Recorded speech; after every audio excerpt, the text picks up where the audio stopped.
Hello दोस्तों, स्वागत है एक बार फिर आप सभी का आपके अपने YouTube चैनल पीएच क्लासेस पर। तो दोस्तों, आज के इस वीडियो लेक्चर में हम पढ़ेंगे गाउस के नियम के अनुप्रयोग नंबर 2 को।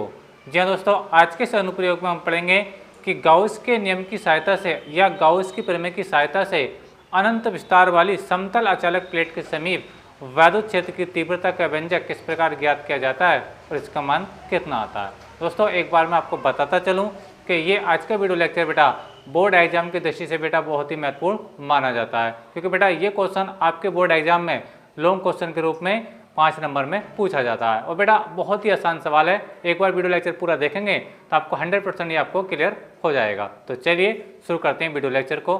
लेकिन वीडियो लेक्चर शुरू करने से पहले आप लोगों से मेरा विशेष रिक्वेस्ट ये है कि जो लोग अभी अपना कॉपी पेन लेकर के नहीं बैठे तो अपना कॉपी पेन लेकर के बैठ जाइए और अपना नोट्स बनाना मेरे साथ शुरू कर दीजिए। तो आइए बिना किसी देरी के शुरू करते हैं वीडियो लेक्चर को और देखते हैं कि किस प्रकार हम अनंत विस्तार वाली समतल अचालक प्लेट के समीप गॉस के प्रमेय की सहायता से वैद्युत क्षेत्र की तीव्रता का व्यंजक निकालेंगे। स्टैंड, चलिए शुरू करते हैं।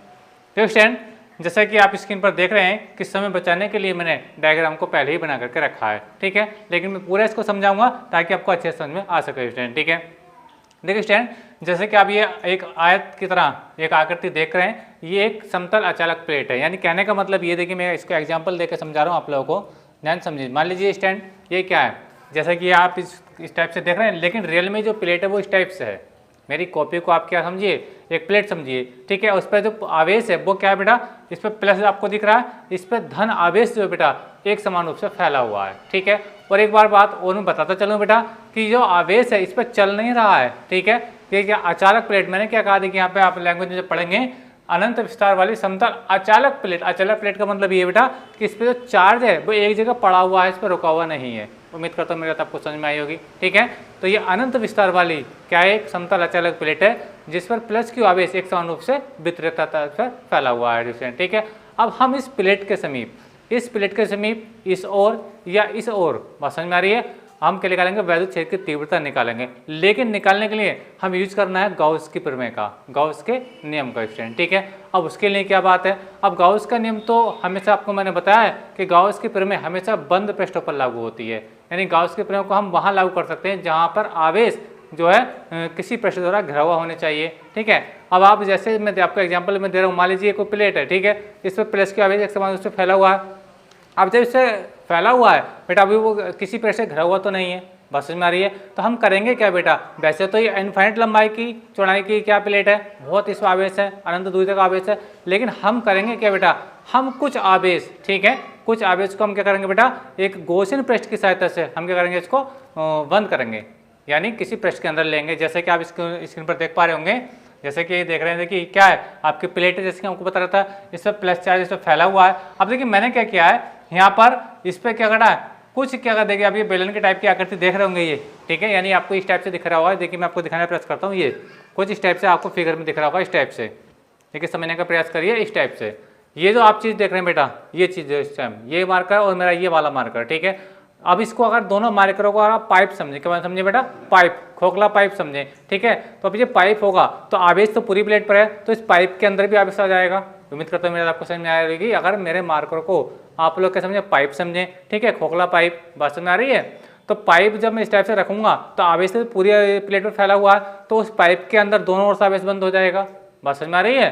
तो यही तो मुझे करना था, क्योंकि आवेश को ही तो बंद करना था, क्योंकि गॉस की प्रमेय हमेशा क्या होती है, बंद पृष्ठों पर लागू होती है। तो इसके लिए मैंने किया क्या कि देखिए मैंने दो बिंदु माने, कौन कौन से, एक तो माना P, ठीक है, मुझे P पर ही वैद्युत क्षेत्र की तीव्रता बतानी है, P पर वैद्युत क्षेत्र की तीव्रता बतानी है। तो इसके लिए मैंने क्या किया, एक बिंदु P लिया, ठीक है, जैसे कि आप इस टाइप से देख रहे होंगे, यानी इस मार्कर का जो ये वाला सिरा है, ठीक है, इसको P से डिनोट कर रहा हूँ, ठीक है।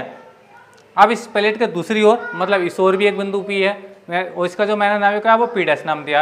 यानी कहने का मतलब ये कुल मिलाकर के दो बिंदु मैंने कंसीडर किए इस टाइप से, ठीक है, एक इधर है P' और दूसरा इधर P' है, ठीक है। अब मैंने P और P' से होकर जाने वाला एक बेलनाकार का बेटा गॉसियन पृष्ठ खींचा है। ये एक बेलनाकार का बेटा गॉसियन पृष्ठ, इसका नाम क्या है मैं लिख देता हूँ, इसको बोलते हैं बेटा गॉसियन पृष्ठ।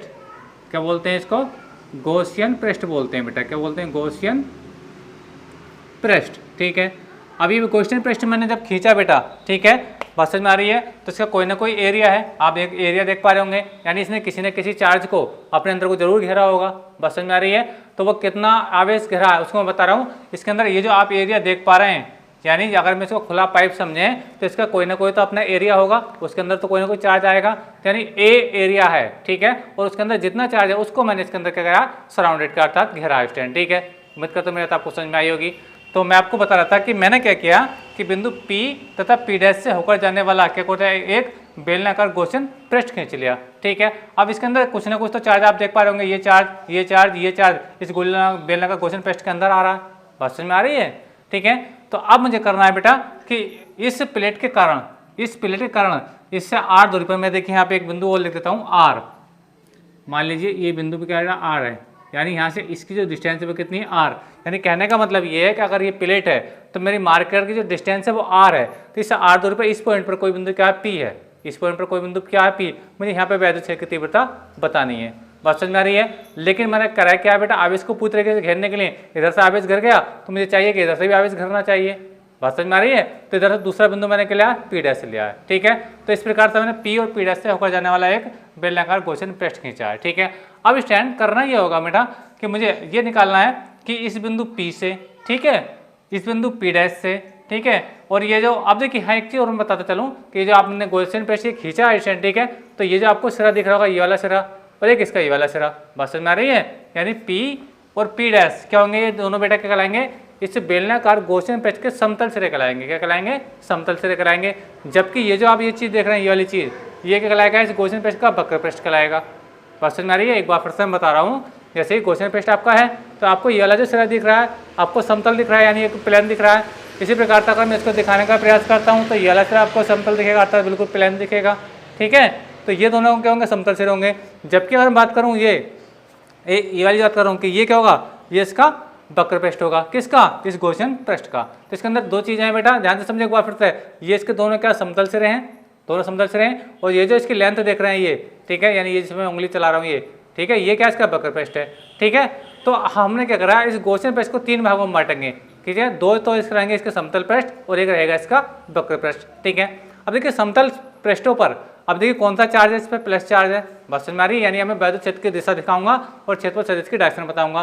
तो देखिए इस टाइप से आप जब देखें तो इसके समतल सिरों पर, ठीक है, यानी इस वाले पर और इस वाले समतल सिरों पर वैद्युत क्षेत्र जो होगा ई, यानी ध्यान से समझें, यानी एक समतल सिरा बेटा आपका ये है, बात समझ में आ रही है, और दूसरा समतल सिरा क्या है, ये है, ठीक है। अब देखिए इन पर जो वैद्युत क्षेत्र है, अभी कौन सा चार्ज है, इसे प्लेट पर कौन सा चार्ज है, प्लस चार्ज है, और वैद्युत क्षेत्र की तीव्रता एक सदिश राशि होती है जिसकी दिशा हमेशा प्लस आवेश से दूर की होती है या बाहर की ओर होती है। तो इस आवेश के कारण वैद्युत क्षेत्र क्या होगा बेटा, इसी ओर को होगा। बात समझ में आ रही है। यानी क्या रहेगी आपकी ई की डायरेक्शन रहेगी। सेम इसी टाइप से बेटा ये है, बात समझ में आ रही है, ये भी एक दूसरा समतल सिरा है इसका, तो इस पर जो प्लस चार्ज तो इस पर भी है। एक बार फिर से समझ सकते हैं, पूरी प्लेट पे कौन सा चार्ज है, प्लस चार्ज है, तो वैद्युत क्षेत्र की तीव्रता इधर की ओर को भी रहेगी और इधर की ओर को भी रहेगी। उम्मीद करता हूं मेरा आपको समझ में आई होगी, ठीक है। तो दोनों कंडीशन में यानी इसके समतल सिरों पर वैद्युत क्षेत्र ई इस डायरेक्शन पर रहेगा। अब बात करते हैं क्षेत्रफल सदिश की। क्षेत्रफल सदिश यानी जिसके ऊपर वेक्टर डी दिख रहा है और ये वेक्टर डी दिख रहा है, ठीक है। अब देखिए स्टैंड बात को समझें, क्षेत्रफल सदिश क्या होता है, अगर मैं इन दोनों समतल सिरों पर लंब डालूं तो लंब किस ओर से आएगा, लंब इस ओर से आएगा, यानी बाहर की ओर से लंब आ सकता है। बात समझ में आ रही है। यानी ऐसे तो लंब आएगा नहीं। यानी कहने का मतलब मेरा ये है, अगर ध्यान से समझे चीज को, ये दोनों गोशन पृष्ठ के दोनों सिरे हो गए, ठीक है। अब से लंब कैसा आता है, या तो लंब इस ओर से आ सकता है या फिर इस ओर से आ सकता है। यानी कहने का मतलब मेरा ये है कि देखिए ध्यान से समझे इस चीज को, तो लंब देखिए या तो ऐसा आ जाएगा, ऐसे तो लंब आएगा नहीं, बहुत इसके समांतर हो जाएगा। बस समझ में आ रही है। तो लंब कैसा आ जाएगा, ऐसा आएगा। यानी ये जो आपको डी दिख रहा है, ये जो आपको डी दिख रहा है, बस समझ में आ रही है, ये क्या इसका क्षेत्रफल सदिश है। क्या है, समतल सिरों पर जो मैंने ये थोड़ा डार्क कलर करा है, डार्क कलर, ठीक है स्टैंड। तो यहाँ पर क्या करें, मैंने इस पर लंब डाला है, यानी इस क्षेत्रफल की डायरेक्शन को दिखाने के लिए मैंने क्षेत्रफल सदिश लिया है। पसंद आ रही है। तो इन समतल सिरों पर ई और डी दोनों क्या एक ही दिशा में है, इसलिए इनके बीच के कोण क्या है बेटा, 0 है। बात समझ में आ रही है। कहने का मतलब मेरा ये है कि मुझे दोनों सिरों पर क्या दिखाने पड़ेंगे, क्षेत्रफल सदिश दिखाने पड़ेंगे। और क्षेत्रफल सदिश क्या होते हैं बेटा, हमेशा क्षेत्रफल की डायरेक्शन को दिखाएंगे और उसकी जो दिशा होती है वो हमेशा पृष्ठ के लंबत और बाहर की ओर होती है। बात समझ में आ रही है, ठीक है। तो कहने का मतलब मेरा ये है कि इस सिरे पर और इस सिरे पर, यानी दोनों समतल सिरों पर वैद्युत क्षेत्र ई और क्षेत्रफल सदिश दिए, दोनों क्या एक ही दिशा में, इसलिए यहाँ पे थीटा कितना 0, यहाँ पे थीटा 0। अब बात करते हैं इसका, ये जो वक्र पृष्ठ आप देख रहे हैं, ये जो क्या है इसका वक्र पृष्ठ, यानी ये जो स्टेप से मैं दिखा, ये क्या वक्र पृष्ठ, ठीक है। अब जब वक्र पृष्ठ है तो इस पर वैद्युत क्षेत्र क्या होगा बेटा, इस डायरेक्शन पर होगा। वैद्युत क्षेत्र क्या होगा, इस डायरेक्शन में होगा। ऐसा क्यों होगा, इस बात को समझ लें। देखिए कौन सा चार्ज है, इस पर प्लस चार्ज है, और वैद्युत बल रेखाएं क्या होती हैं बेटा, प्लस चार्ज से दूर की ओर होती हैं, तो वैद्युत रेखा तो इधर की ओर को आएंगी, ठीक है। लेकिन इस पर लंब कैसा आ सकता है, वक्र पृष्ठ पर तो लंब इस टाइप से आएगा। उम्मीद कर रहा हूँ मेरी बात आपको समझ में आई होगी। यानी इसके समतल से पर, यानी इस सिरे पर तो लंब ऐसा आएगा जो कि आप देख पा रहे थे डीए, जो आप डीए देख पा रहे थे। लेकिन अगर मैं वक्र पृष्ठ पर बात करता हूँ बेटा, तो लंब किस टाइप से आएगा, इस टाइप से लंबा आएगा, ठीक है। नहीं वैद्युत क्षेत्र तो रहेगा इस ओर को, क्योंकि प्लस चार्ज है इस पर, और तीव्रता प्लस से दूर की होती है, तो तीव्रता तो इधर की ओर ही रहेगी स्टैंड, ठीक है। लेकिन लंब किस टाइप से आएगा, या इस टाइप से आएगा, ये क्या रहेगी, इसके क्षेत्र पर की दिशा रहेगी। तो वक्र पृष्ठ पर ई और डी के एक दूसरे क्या रहेंगे, परस्पर लंबवत रहेंगे। यानी कहने का मतलब मेरा ये है बच्चों कि देखिए इसके समतल सिरों पर वैद्युत क्षेत्र ई और क्षेत्रफल सदिश डी दोनों एक ही दिशा में रहेंगे, दोनों एक ही दिशा में रहेंगे। लेकिन इसके वक्र पृष्ठ पर बात करते हैं बेटा, तो वैद्युत क्षेत्र ई और क्षेत्रफल सदिश डी दोनों क्या रहेंगे, एक दूसरे के लंबवत रहेंगे। अर्थात इनके बीच में जो थीटा रहेगा वो कितना रहेगा, 90 रहेगा। यहाँ वाले केस की बात कर रहा हूँ मैं, यहाँ थीटा कितना रहेगा बेटा, 90 अंश रहेगा। कहाँ, वक्र पृष्ठ पर, ठीक है। और इससे जस्ट पिछला जो लेक्चर जो मैंने पढ़ाया था उसमें क्या था, समतल सिरों पर, इससे पिछले लेक्चर की बात कर रहा हूँ, तो समतल पृष्ठ पर क्या था, ई और डी क्या तो परस्पर लंबवत थे, लेकिन वक्र पृष्ठ पर क्या थे, एक दूसरे के समानांतर थे, ठीक है। अच्छा, ये एक ही दिशा में थे। लेकिन यहाँ पे जस्ट उसका उल्टा केस यहाँ पे आपको देखने को मिलेगा जब हम बात करते हैं प्लेट के लिए बेटा, ठीक है। तो इसके समतल सिरों पर ई और डी समान एक ही दिशा में होते हैं, एक दूसरे के समांतर होते हैं, इसलिए उनके बीच का कोण कितना होता है, 0 होता है। जबकि इसके वक्र पृष्ठ पर ई और डी एक दूसरे के परस्पर लंबवत होते हैं, अर्थात यहाँ थीटा 90 अंश होता है, ठीक है। अब देखिए बेटा, इससे रिलेटिव जो थ्योरी है वो मैंने आपके लिए स्क्रीन पर लिख रखी है। अब इसको देखिए प्रूव करने वाला हूँ स्टूडेंट, ठीक है। चलिए अब मैं निकालूंगा बेटा पूरे गॉसियन पृष्ठ से होकर गुजरने वाला कुल वैद्युत फ्लक्स, पूरे गॉसियन पृष्ठ से होकर गुजरने वाला कुल वैद्युत फ्लक्स, ठीक है। अब देखिए इसको 3 भागों में बांट लेता हूँ। ये वाला एरिया कुछ ना कुछ होगा, ठीक है। इसको मैं A1 कह देता हूँ, क्या कहते हैं, A1 का मान लेता हूँ, ठीक है। ये भी एक समतल पृष्ठ है, इसका भी कोई ना कोई एरिया जरूर होगा, ठीक है। मान लीजिए इसको मैंने A2 कह दिया बेटा, इसको मैं A2 कह देता हूँ, ठीक है, A2। अच्छा, अब ये जो इसका वक्र पृष्ठ है, मान लीजिए इसको मैं कह देता हूँ A3, क्या कहता हूँ बेटा, A3, क्या कहता हूँ इसको, A3 मान लेता हूँ, ठीक है। बस मुझे केवल मानना है, इससे कोई दिक्कत वाली बात नहीं है, इस टाइप से। तो देखिए अब मैं निकालूंगा वैद्युत फ्लक्स किस से, एक तो दोनों समतल सिरों से कितना वैद्युत फ्लक्स गुजरेगा वो, और इसके वक्र पृष्ठ से कितना गुजरेगा वो, ठीक है। चलिए देखते हैं ध्यान से। देखिए मैंने लिखा, देखिए थ्योरी आप लिख सकते हैं, मैंने लिखा लास्ट में, तब पूरे गॉसियन पृष्ठ से होकर गुजरने वाला कुल वैद्युत फ्लक्स फाई ई ये हो जाएगा, आपका बेटा कि मैं एक को कहता हूँ φ1 प्लस φ2 और प्लस φ3। मैं इस चीज़ को बताता हूँ φ1 φ2 यहाँ देखिए इस वाले सिरे पर जो मैं लिखा ये आपका φ1 रहेगा, ठीक है स्टैंड। अच्छा, ये वाला जो सिरा है यहाँ पर मैं बात करूँगा, ये दूसरा जो सिरा है, ये जिसका दूसरा सिरा है यहाँ पर P डैश, यहाँ पर मैं मान लेता हूँ ये φ2 है, ठीक है। और ये जो मैं A3 कह रहा था, ये क्या बेटा आपका, ये आपका φ3 रहेगा, ये आपका क्या रहेगा, φ3, यानी वक्र पृष्ठ से निकलने वाला वैद्युत फ्लक्स, ठीक है। तो देखिए अब देखिए φe को मैं थोड़ा इधर से लेकर आता हूँ ताकि आपको बेटर समझ में आए। φe इजिकल टू क्या होता है, ई डॉट डी होता है, ई डॉट डी होता है, ठीक है। अगर मैं पूरे एरिया की बात करूँ, पूरे समतल पृष्ठ की बात करूँ, क्यों बन के लिए चल रहा हूँ, तो मैं लिमिट लगा लूँगा, लिमिट लगाऊंगा A1 बन का मतलब क्या है, मैं इस वाले समतल पृष्ठ से निकलने वाला वैद्युत फ्लक्स देख रहा हूँ, ठीक है। अच्छा, प्लस ये φ2 का मीनिंग क्या होगा, φ2 है यहाँ से रिलेटेड, यानी इस वाले सिरे से कितनी वैद्युत बल रेखाएं गुजरेंगी, यानी यहाँ से कितना वैद्युत फ्लक्स गुजरेगा, तो यानी कहूँगा मैं इसको A2 और ये आएगा E डॉट DA प्लस, ठीक है।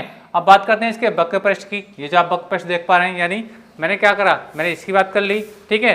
अगर मैं समझाना चाहूँ तो आपको मैंने देखिए इसको कहा मैंने φ1, इसको कहा φ2। अब ये जो चीज़ देख पा रहे हैं, ये बीच में प्लेट है इस टाइप से, ठीक है। ये जो चीज़ है, ये इसकी तीसरी चीज़ बता रहा हूँ φ3, ठीक है।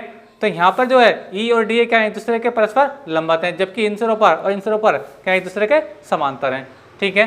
तो मैं लिख देता हूँ, देखिए ई, इसको मैं A3 मान लेता हूँ, ये हो जाएगा आपका ई डॉट DA, ठीक है। इसको थोड़ा खोल देते हैं, तो φe इजिकल टू आएगा स्टैंड, क्या होता है, EDA cos theta, EDA cos theta, ठीक है।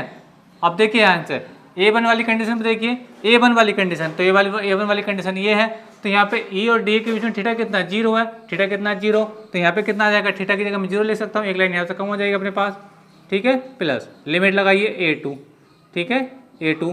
फिर से फार्मूला खोलिए, क्या होता है, E D A cos theta होता है, E D A cos theta. Theta की जगह आप देखो 2 वाला कैसा आ गया, तो यहाँ पे भी ई और डी ए के बीच में कितना कोण है, ये ई है और ये डी एन, यानी दोनों एक ही डायरेक्शन में है। यहाँ पे थीटा कितना है, 0 है, यहाँ पे कोस 0 हो जाएगा, प्लस अच्छा आगे देखिए E D A cos theta. अब थीटा की जगह कितना आएगा, देखिए ये क्या है, इसका वक्र पृष्ठ है, और वक्र पृष्ठ पर मैंने आपको बताया कि वैद्युत क्षेत्र तो इस डायरेक्शन पर है लेकिन लंब इस डायरेक्शन पर है, तो एक दूसरे क्या है, परपेंडिकुलर है, यानी थीटा कितना आएगा, 90 अंश आएगा, जो मैं आपको बता रहा था इसके वक्र पृष्ठ पर, ठीक है। तो ये थीटा कितना आएगा बेटा आपका 90 अंश हो जाएगा, ठीक है।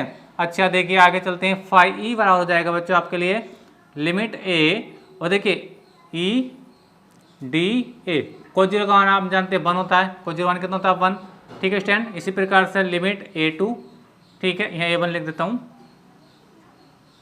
ठीक है, हो जाएगा E और DA cos 0, cos 0 का मान 1 होता है, ठीक है। अच्छा अब देखिए ये तो पूरा टर्म 0 हो जाएगा, क्योंकि cos 90 का मान क्या हो जाएगा, 0 हो जाएगा। देखिए समझा देता हूँ मैं, A3 यहाँ पे लिख देता हूँ, A3, और ये जाएगा E DA cos 90 का मान होता है 0। जब cos 90 का मान 0 लिखूँगा तो ये वाला टर्म तो बिल्कुल 0 हो गया स्टैंड, ये वाला टर्म बिल्कुल 0 हो गया, ठीक है। आपके पास ये केस बचा और आपके पास ये केस बचा, चलिए लिख देता हूँ इस चीज़ को, तो ये हो जाएगा स्टैंड फाई ई बराबर हो जाएगा आपके पास 1। देखिए ई को मैं कॉमन ले रहा हूँ, ई को मैं क्या ले रहा हूँ बेटा, कॉमन ले रहा हूँ। चलिए कॉमन एक लाइन बाद में ले लेंगे, कोई दिक्कत वाली बात नहीं है। तो ये हो जाएगा ई और ये हो जाएगा आपका डी ए, एक बन से गुणा कराएगा तो ये रह जाएगा, प्लस इसी प्रकार से A1 और ये है आपका बेटा A2, ये ई और ये क्या हो जाएगा आपका डी ए हो जाएगा, बन गुणा कराओ ये, अब ये क्या प्लस आपका 0 हो जाएगा, क्योंकि यहाँ से मैं कैसे गुणा कराऊंगा तो इस पूरा टर्म क्या हो जाएगा 0 हो जाएगा, ठीक है। अच्छा अब मुझे 2 केस मिले A1 और A2 का, यानी मुझे कहाँ से मिला केस, यहाँ से मिला और एक यहाँ से मिला, ठीक है। कहने का मतलब मेरा ये है कि वैद्युत फ्लक्स जो गुजरेगा इसके केवल और केवल कहाँ से गुजरेगा, समतल पृष्ठ से गुजरेगा। यानी वैद्युत बल रेखाएं, क्योंकि बीच में क्या धनावेशित प्लेट रखी है, तो वैद्युत बल रेखाएं इधर को भी पास होंगी, इधर को भी पास होंगी, यानी इन दोनों सिरों से क्या होगा, वैद्युत फ्लक्स गुजरेगा, जबकि इसके वक्र पृष्ठ से कोई वैद्युत फ्लक्स नहीं गुजरेगा। क्यों, वैद्युत बल रेखाएं क्या है, वो इसके समांतर होकर निकल जाएंगे। कैसे निकल जाएंगे, इसके समांतर, यानी इसके वक्र पृष्ठ से एक भी वैद्युत बल रेखा पास नहीं होगी, इसलिए वहाँ से जो निकलने वाला फ्लक्स है वो कितना हो जाएगा, 0 हो जाएगा, जैसे कि मैं आपको बता रहा हूँ। जबकि कहाँ से फ्लक्स निकलेगा आपका, वैद्युत बल रेखा कहाँ से पास होंगी, इस गॉसियन पृष्ठ के दोनों समतल सिरों से, यानी इस सिरे से और इस सिरे से वैद्युत बल रेखाएं क्या होंगी बेटा, पास होंगी स्टैंड, ठीक है।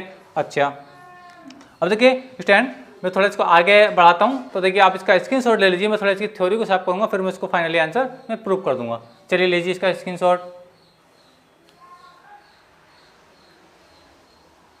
आई होप कि इसका स्क्रीनशॉट आप ले चुके होंगे। तो देखिए अब मैं इसकी थ्योरी को थोड़ा ऊपर से साफ कर रहा हूँ, ताकि मैं इसका जो लास्ट डायग्राम है उसको मैं प्रूव कर सकूँ। तो स्टैंड देखिए, अगर वीडियो आपको अच्छा लग रहा तो वीडियो को लाइक और शेयर जरूर करें स्टैंड, ठीक है। तो देखिए आगे करते हैं इसको प्रूव, समझिए। देखिए यहाँ से देखिए अब हम क्या करेंगे, देखिए ये फाई ई सेम आ गया आपका फाई ई। देखिए यहाँ से ई को बाहर निकाल दीजिए, ई कांस्टेंट रहेगा, ई को मैंने बाहर निकाला, यहाँ से बचा आपका A1 और ये क्या बचेगा आपका DA बचेगा, A1 बचेगा और ये आपका DA बचेगा। प्लस इसी टाइप से मैंने क्या करा, यहाँ से E2 को बाहर निकाल दीजिए, प्लस E2 ई को बाहर निकाल दिए, माफ कीजिए E2 को बाहर निकाला, यहाँ से बचा A2 और ये आपका बचा DA, क्या बचा बेटा DA बचा। ध्यान समझिए मैंने क्या किया, ई को मैंने बाहर निकाल दिया, इस ई को बाहर निकाल दिया, यहाँ से क्या बचा लिमिट A1 और DA बचा, यहाँ से A2 लिमिट DA बचा, ठीक है स्टैंड। और ये तो 0 को लेने का फायदा नहीं है। अब एक चीज़ यहाँ से ध्यान से देखिए कि ये जो मैंने लिखा है लिमिट A और DA, यानी ये जो आप डार्क कलर देख रहे हैं, ये समतल पृष्ठ का छोटा सा पार्ट D है, लेकिन पूरे के लिए मैंने क्या कहा है, पूरे का क्षेत्रफल कितना हो जाएगा, A हो जाएगा, पूरे का क्षेत्रफल कितना हो जाएगा, A हो जाएगा। इसी प्रकार के जो डार्क कलर देख रहे हैं ये क्या है, D है, लेकिन पूरा क्षेत्रफल हो जाएगा A हो जाएगा, ठीक है। कहने का मतलब ये देखिए, मैं इसको जो मैं डॉट कर रहा हूँ इसको समझिए, थोड़ा मैं इसको और अच्छे से लिख देता हूँ लोग, ताकि आपको कोई दिक्कत ना लगे। ये ई है, क्या है ई, ये जो एरिया आप देख पा रहे हैं जिसको मैं डॉट कर रहा हूँ, ये इतने का मान क्या हो जाएगा, A के बराबर हो जाएगा, कितना बेटा A के बराबर हो जाएगा। सेम इसी टाइप से देखो, सेम इसी प्रकार से देखना चाहेंगे आप लोग, तो ये जो चीज़ है ये A के बराबर हो जाएगी, किस बराबर हो जाएगी, A के बराबर हो जाएगी। तो मैं लिख देता हूँ परंतु लिमिट A1 और ये क्या है डी ए बराबर इसी प्रकार लिमिट ए टू और ये क्या है डी ए, ये क्या बराबर हो जाएगा बेटा आपका ए के बराबर हो जाएगा, क्या बराबर हो जाएगा ए के, यानी जो जो मैंने ये सर्कल में बनाए हैं डॉट डॉट करके ये भी ए बन जाएगा और ये भी ए बन जाएगा। वो टोटल एरिया तो इसका भी ए बनेगा, टोटल एरिया इसका ये बनेगा। इन कहने का मतलब मेरा ये है कि देखिए ये दोनों सिरे ये इस टाइप से हैं, इस टाइप, ठीक है। तो इसका पूरे का एरिया भी ए हो जाएगा, उसका पूरे का एरिया भी क्या हो जाएगा ए हो जाएगा। तो कुल मिला के इसको जब देखिए मैं लिखूंगा इसको, तो फाइनली मैं लिखूंगा हो जाएगा फाई ई बराबर हो जाएगा आपका बेटा ई और ये हो जाएगा आपका बेटा ए प्लस ये भी हो जाएगा आपका बेटा ई और ये हो जाएगा आपका ए, ठीक है। अगर मैं इसको ऐड करता हूँ तो मुझे क्या मिलेगा फाइनली, इसको मिलेगा 2e a मिलेगा, क्या मिलेगा 2e a मिल जाएगा, ठीक है। इसको इक्वेशन फर्स्ट कह देता हूँ मैं, ठीक है। अब चलेंगे हम बेटा गाउस की प्रमेय से, किससे चलेंगे गाउस की प्रमेय से। लगाइए गाउस की प्रमेय, गाउस की प्रमेय से, गाउस के नियम से। क्या थी गाउस की प्रमेय, ठीक है। देखिए मैं आपका नीचे का थोड़ा सा साफ कर रहा हूँ, आप इसने अगर स्क्रीनशॉट ले रखा है तो ठीक है, नहीं है तो इसको नोट कर लीजिए। चलिए मैं इसको आगे से बढ़ा रहा हूँ। अब लगाएंगे देखिए बेटा गाउस की प्रमेय। गाउस की प्रमेय क्या होती है, किसी बंद पृष्ठ से होकर गुजरने वाला कुल वैद्युत फ्लक्स फाई ई उस पृष्ठ द्वारा घिरे कुल आवेश का 1/ε नॉट गुना होता है, ठीक है। तो यानी कहने का मतलब ये होता है phi E is equal to होता है स्टैंड आप लोगों के पास Q/ε नॉट, ठीक है। परंतु एक टर्म्स यहाँ पे एक नया आएगा आवेश का पृष्ठ घनत्व, क्या आएगा मैं लिखूंगा परंतु सिग्मा इज इक्वल टू क्या होता है Q/A, क्या होता है Q/A। ये भी मैंने आपको पढ़ाया थी, कहाँ से आता है ये फार्मूला Q/A, जब मैंने आपको आवेश का पृष्ठ घनत्व पढ़ाया था उस टाइम, ठीक है। तो जिन लोगों ने वो वीडियो लेक्चर देखा तो उनको समझ में आ गया होगा। यानी इस प्लेट के एकांक क्षेत्रफल पर स्थित आवेश की मात्रा क्या कहलाएगी, वो आवेश का पृष्ठ घनत्व कहलाएगी उस टाइम, ठीक है। अच्छा तो यहाँ से अगर मैं Q का मान निकालूँ, यहाँ से अगर मैं इस Q का मान निकालूँ अपने 1 मान के, ठीक है, तो Q बराबर मुझे मिलेगा सिग्मा ए, क्या मिलेगा सिग्मा ए मिल जाएगा। इसी चीज़ को मैं आगे देखूंगा तो Q का मान निकालूंगा। तो अब देखिए इस Q का जो मान आया सिग्मा ए, ये कहाँ रखना है मुझे, इस Q की जगह रखना है। तो ये phi E is equal to हो जाएगा स्टैंड फाई ई इज Q की जगह रखिए सिग्मा ए, क्या रखना है ये सिग्मा ए। सिग्मा क्या है आवेश का पृष्ठ घनत्व, क्या है आवेश का पृष्ठ घनत्व, याद रखना इसको, सिग्मा क्या बोलते हैं आवेश का पृष्ठ घनत्व बोलते हैं, ठीक है। और ये देखिए मैंने इस Q की जगह क्या रखते हैं सिग्मा ए लिख दिया और एप्सिलॉन नीचे आपका बेटा ये आ गया। इसका समीकरण नंबर 2 कह दीजिए, समीकरण नंबर 2, ठीक है। अब देखिए समीकरण 1 2 को सोल्व कर देते हैं और आपको फाइनली आंसर आ जाएगा। चलिए अब लिखते हैं समीकरण 1 व 2 से। तो देखिए समीकरण 1 व 2 से क्या देखना है 1 2 में, देखिए समीकरण 1 को देखिए और समीकरण 2 को देखिए। आप देख पा रहे हैं दोनों में फाई कॉमन हो रहा है, यानी दोनों सेम है, यानी इसकी LHS सेम है। इसमें भी फाई ई आ रहा है इस समीकरण में, इस समीकरण में फाई आ रहा है। तो दोनों समीकरणों में क्या है इसकी LHS बराबर है। और हम जानते हैं बेटा मैथमेटिक्स के अंदर जिन दो समीकरणों की LHS बराबर होती हैं तो उनकी RHS भी आपस में क्या होती हैं बराबर होती हैं। यानी मैं इन दोनों को आमने सामने लिख लूँगा, यानी इसको लिखूँगा ये क्या है 2EA इज इक्वल टू, इसको लिखिए क्या है इसकी क्या है sigma A upon epsilon not, क्या है ये sigma A upon epsilon not. मित्र तो मेरा तो आपको समझ में आ रही होगी। यहाँ से क्या होगा ए से कैंसिल आउट हो जाएगा, यहाँ से बचेगा 2E और मैं ई का मान निकालूंगा, ई का मान निकालूँ तो क्या हो जाएगा आपका ये हो जाएगा सिग्मा अपॉन ये 2 इसके अपॉन में आएगा तो 2 एप्सिलॉन नॉट हो जाएगा, क्या हो जाएगा बेटा 2 एप्सिलॉन नॉट हो जाएगा। उम्मीद करता हूँ मेरा तो आपको समझ में आ गई होगी। यानी कहने का तात्पर्य मेरा ये है कि ये आर्टिकल अब बिल्कुल प्रूफ हो चुका है। देखिए स्टैंड और मात्रक है इसका न्यूटन पर कूलाम। हम जानते हैं वैद्युत स्थिति की तीव्रता का मात्रक होता है न्यूटन प्रति कूलाम ही होता है। तो हमने इस प्रकार देखा बेटा किसी अनंत विस्तार वाली समतल अचालक प्लेट के समीप गॉस की प्रमेय की सहायता से वैद्युत क्षेत्र की तीव्रता का जो व्यंजक आता है वो आता है E equal to sigma upon epsilon not के बराबर आता है। ठीक है स्टैंड, तो उम्मीद करता हूँ कि यहाँ तक आपको बात मेरी समझ में आई होगी बेटा, और यहीं तक आपको प्रूव करने आता है। ये लॉन्ग क्वेश्चन ग्रुप में आपसे 5 नंबर में पूछा जाता है। देखिए यहाँ पे एक चीज़ हो जाता है बेटा, जब प्लेट के लिए बात करते हैं देखिए तो यहाँ पे ई का जो मान आता है ई के मान में ये आर नहीं आता है।